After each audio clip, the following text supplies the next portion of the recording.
There are some teams in sports that are so awful year in and year out, that they're borderline unwatchable. The Pittsburgh Pirates are one of those teams, but it wasn't always that way. Believe it or not, the Pirates are actually one of the most successful teams in MLB history. Their 5 World Series championships and 7 pennants rank 6th and 10th all-time respectively, despite not having won it all since 1979. Some of the greatest players to ever play the game have worn black and gold, such as Honus Wagner, Willie Stargell, Bert Blyleven, Roberto Clemente, and Archie Vaughan, who you probably never heard of before, but was very quietly one of the best shortstops of all time.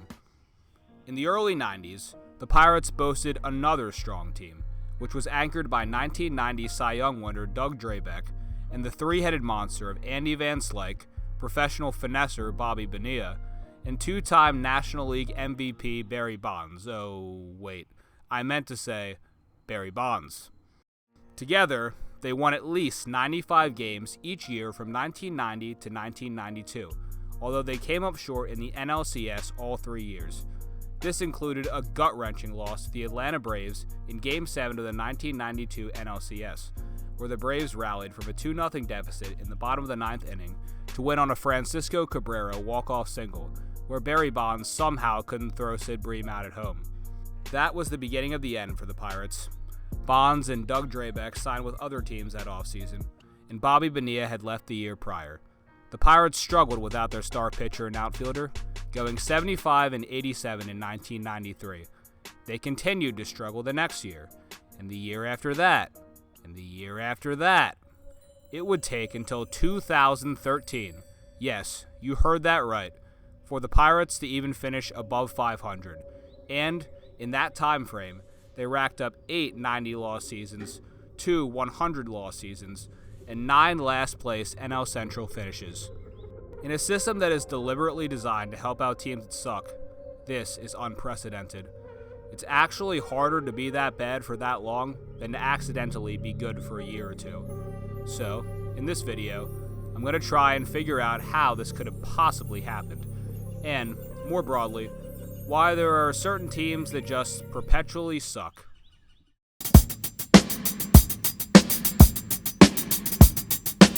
The number one way that American sports teams are set up to get better is through the draft. The team that finishes with the worst record is, at the very least, given the best odds of the first overall pick, which is usually someone who's presumably talented enough to turn around an entire franchise. Of course, there's no guarantee that the guy that gets drafted ends up becoming a good player, which, in the case of the Pirates, happened the overwhelming majority of the time. In order to quantify the expected career of a completely mediocre MLB player, we need 2 pieces of information. The average length of an MLB career, which is roughly 6 years, and the WAR, which stands for wins above replacement. And, for anyone who doesn't know, it's the projected number of wins a player contributes to his team above a player at a replacement level. According to Baseball Reference, this would be about 2 per year for an MLB starter. Multiply these 2 numbers together, and we get our rough estimate of what an average MLB career looks like. Now, let's see how the Pirates' first-round picks did during their losing season streak.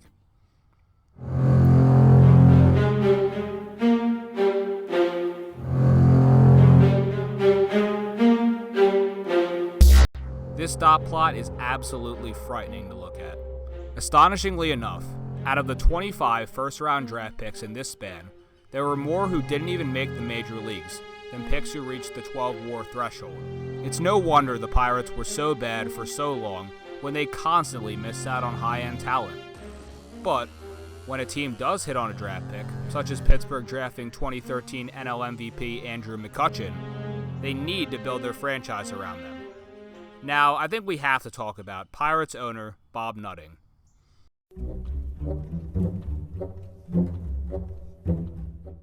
The owner of a sports franchise does a lot more than just run numbers and manage team assets. A keen attention to detail in the owner's box can make or break a team's on-field product. On one end of the spectrum, there's Robert Kraft, whose lifelong fandom of the New England Patriots and will to win transformed the team from an NFL cellar dweller to a perennial Super Bowl contender and champion within just a couple of years. On the other end, we have Dan Snyder. The Washington Redskins were one of the most storied franchises in pro football before Snyder took over, and ever since, the Washington Commies have been a league laughingstock with arguably the most toxic culture in all of sports. Bob Nutting's tenure as Pirates owner has resembled Dan Snyder's much more than that of Robert Kraft. More than anything else, Nutting is notoriously cheap. Pittsburgh currently ranks 28th out of 30 MLB teams in payroll, and have consistently ranked in the bottom third of the league ever since Nutting bought the Pirates back in 2007. Meanwhile, Nutting has had no issue with adding to his own personal wealth, as the value of the Pirates has increased by over $1 billion despite the team's little success. He's been repeatedly criticized by both Pirates fans and the national media for only caring about money instead of fielding a competitive team. This has only been aided by his staff hires. The Pirates' problems in the front office began long before Bob Nutting took over. From 2001 to 2007, Pittsburgh was managed by Dave Littlefield, who may go down as perhaps the worst general manager in the history of the MLB. Almost every time the Pirates had anyone good on their roster, Littlefield would quickly get rid of them, usually for a return of low-level prospects and veterans who had already reached the peak of their playing abilities. I'll highlight two trades in particular, both of which took place within less than a year of each other. The first came in the 2002 offseason, where Littlefield traded Chris Young, who was one of Pittsburgh's top pitching prospects at the time, for Matt Herges, who was so awful that the Pirates cut him just 3 months later. Young, on the other hand, would go on to have a very solid 13-year career, and even got named to an All-Star team in 2007. The second trade occurred in the middle of the 2003 season, this time involving two established MLB stars, Aramis Ramirez, who was a borderline Hall of Famer, and Kenny Lofton, who arguably should be in the Hall of Fame. They were both shipped off for a package of 3 players who, combined, played a total of 310 games for the Pirates and accrued a whopping 0 WAR over that time span. To add insult to injury, Littlefield was also hilariously bad at drafting. He passed up a generational talent in Clayton Kershaw for Brad Lincoln in 2006, and future Hall of Famer Zach Greinke for Brian Bolten in 2002. Littlefield's replacement, Neil Huntington, was terrible in his own right.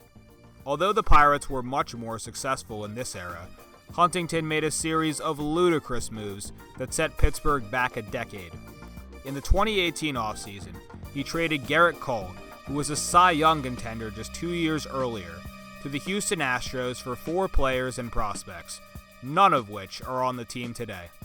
Despite getting rid of one of the Pirates' best players, Huntington inexplicably decided to buy at the next season's trade deadline, acquiring starting pitcher Chris Archer from Tampa Bay in exchange for Austin Meadows, Tyler Glasnow, and Shane Baz, who have all become key contributors on a World Series caliber team. Now, Archer was overrated as a Ray, but he fell off a cliff once he got to Pittsburgh, and Neil Huntington was deservedly fired just over a year later. Simply put, if you keep putting guys who have no clue what the hell they're doing into positions of power, your team is going to suffer. As a consequence, fans have grown increasingly cynical about the Pirates, and many have stopped giving a shit altogether.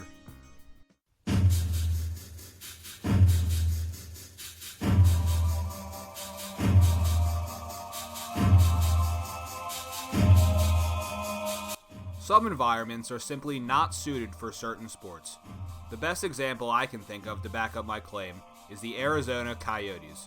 Unsurprisingly, ice hockey and the desert don't exactly mix, and consistently poor play has made relocation an imminent threat ever since the Coyotes moved from Winnipeg in 1996. The Pirates have this same problem. The sustained success of the NFL's Steelers and NHL's Penguins has endeared itself to Yinzers so much that the Pirates are essentially an afterthought in Pittsburgh. Sure, when the team is playing well, fans will show up to games, but that almost never happens, and it shows in their attendance numbers. Despite a great ballpark, the Pirates have ranked towards the bottom of the National League in attendance for decades now, and there aren't any signs of slowing down. It's unfortunate that this team has to play in a nearly empty stadium on a regular basis, but it's merely a consequence of an organization who, for years, has shown a complete disregard and apathy towards what they are being paid to do. Pittsburgh fans have reached a consensus that it's a waste of their time and their money to go out and watch the Pirates play, which is such a shame. If you're a Pirates fan, or a fan of any other team that stinks, I'd be willing to bet that your team's issues stem from at least one of these four categories. Unfortunately, there's not much reassurance I can offer on your behalf. We, as fans, are powerless in comparison to our overlords that care much more about lining their pockets than pleasing us. All we can do is hope that one day we'll get out of bed in the morning and things will get just a little bit better. Until next time.